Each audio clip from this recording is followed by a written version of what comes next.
You know, honestly, personally, I have never had more fun watching a debate in my entire life. When we got off the air last night, somebody sent me a note that there had been a big, a physical fight, a physical altercation at a debate in California between two congressional candidates this week. And so I thought, oh no, maybe this Joe Biden-Paul Ryan thing wasn't actually the single most entertaining and illuminating debate of my adult lifetime. But then I went and watched the supposed big California congressional debate fight. And it was really just this one guy weirdly, aggressively, awkwardly hugging the other guy really hard. That was it. So who cares? The record stands. Paul Ryan versus Joe Biden in Centerville, Kentucky last night. Come on, this is as good as it ever gets. Stop talking about how you care about people. Show me something. Show me a policy. Show me a policy where you take responsibility. This is a plan that's bipartisan.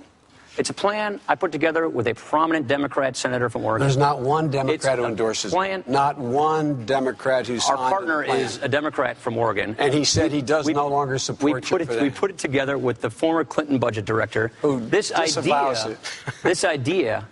This is a bunch of stuff. Look, here's the deal. What does that mean, a bunch of stuff? Well, it means it's simply inaccurate. It's Irish. It is. We Irish call it malarkey. Thanks for the translation. Okay. The idea, if you heard that little soliloquy on 47%, you think he just made a mistake, then I think I think I got a bridge to sell you. With respect to that quote, I think the vice president very well knows that sometimes the words don't come out of your mouth the right way.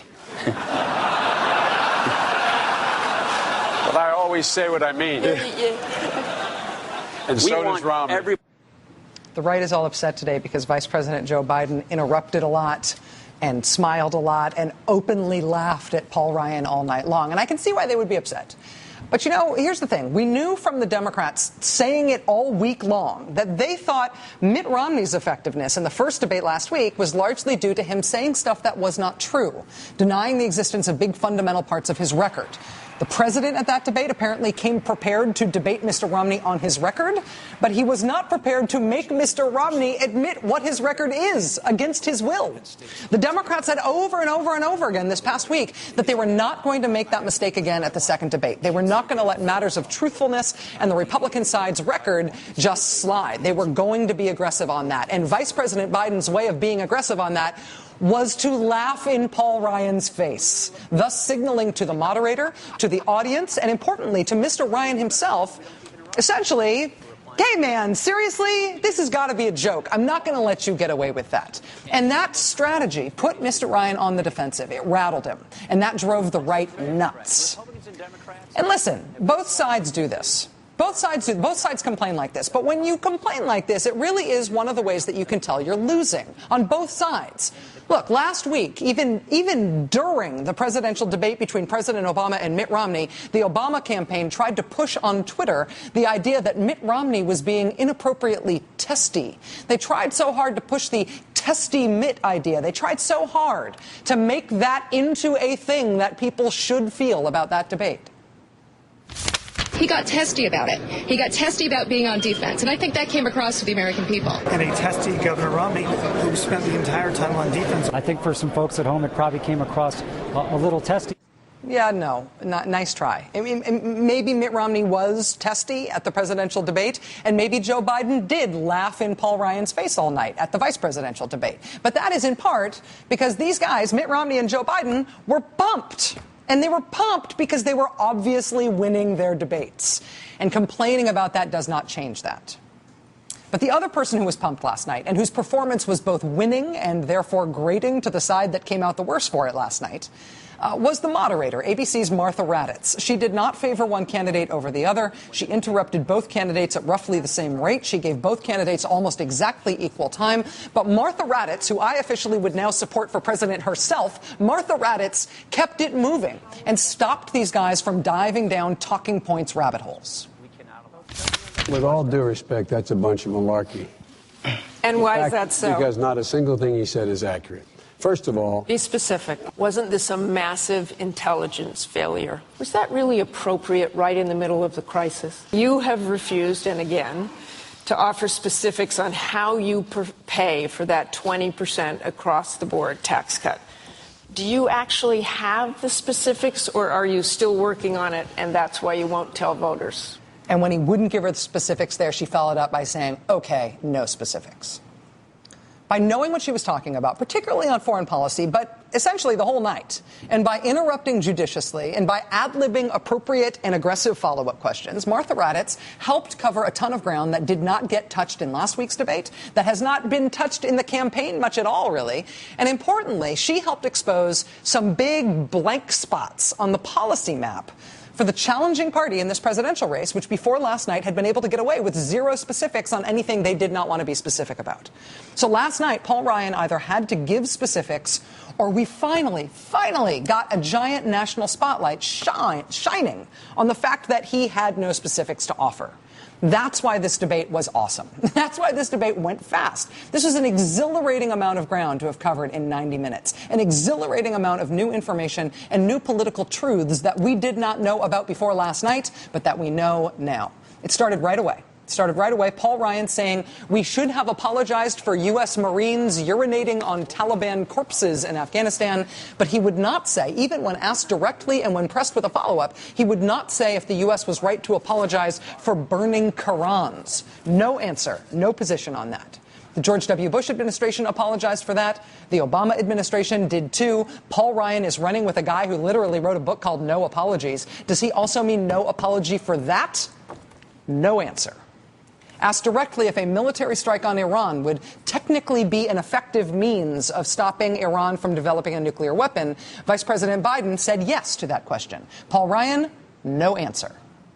Asked what exactly a Romney-Ryan administration would do differently on Iran and on Syria, that is, more strong than what the Obama administration is doing, since they've criticized the administration as weak, what would they do that would be stronger? No answer from Paul Ryan.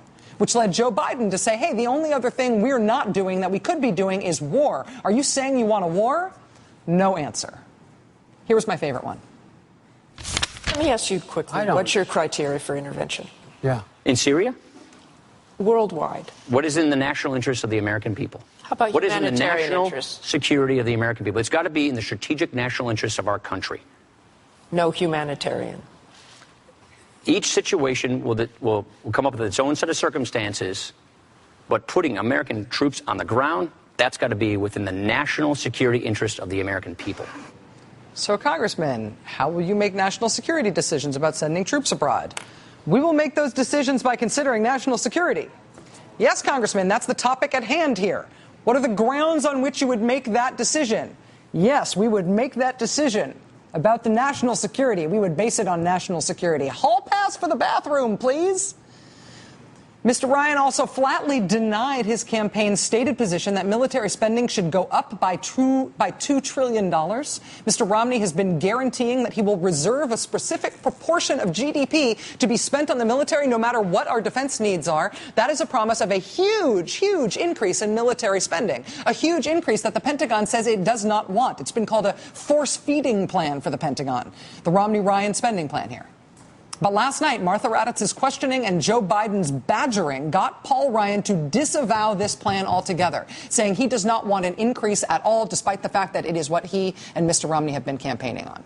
Paul Ryan broke new ground on saying how and why he and Mitt Romney would overturn Roe versus Wade and make abortion criminal. His answer on rape in particular has people going nuts today for obvious reasons. We will be covering that in future shows. Joe Biden also dipped Paul Ryan in tar and rolled him in feathers on the issue of the stimulus and Mr. Ryan's supposed principles on that issue. We talked about that moments ago with Chris Hayes. But there are two things that I think are hugely important to the presidential campaign that happened last night. Two things that I frankly never thought we would get to, and that we got to, and boy howdy is this new territory. First was this. You asked, do I feel free? Let me put it to you this way. I earned capital in the campaign, political capital, and now I intend to spend it. It is my style. That's what happened after the 2000 election. I earned some capital. I've earned capital in this election, and I'm going to spend it for what I told the people I'd spend it on, which is, you've heard the agenda, Social Security. Social Security, first on the list. When George W. Bush won re-election in 2004, the first thing he said he wanted to spend his political capital on, first on the list, was Social Security. Specifically, what he meant was privatizing Social Security. No more Social Security safety net, just hand it over to Wall Street and hope your numbers come up as cherries instead of lemons when the Wall Street slot machine dials stop spinning. Minus the fees from your broker, of course, Grandma. Did they warn you about those fees? The Republican plan in the second Bush term to privatize Social Security was a political disaster. The more President George W. Bush traveled around the country and talked about this idea, the less popular the idea became. And it started off about as popular as food poisoning. And at the time that George W. Bush was traveling around the country promoting this disastrous idea, back in Washington, back in the House of Representatives, a young, radically conservative congressman from Wisconsin was promoting legislation in the House that would privatize Social Security even faster than the Bush plan and more radically than the Bush plan and with an even bigger direct payoff for Wall Street. Even the Bush administration at the time denounced Paul Ryan's version of privatizing Social Security as irresponsible.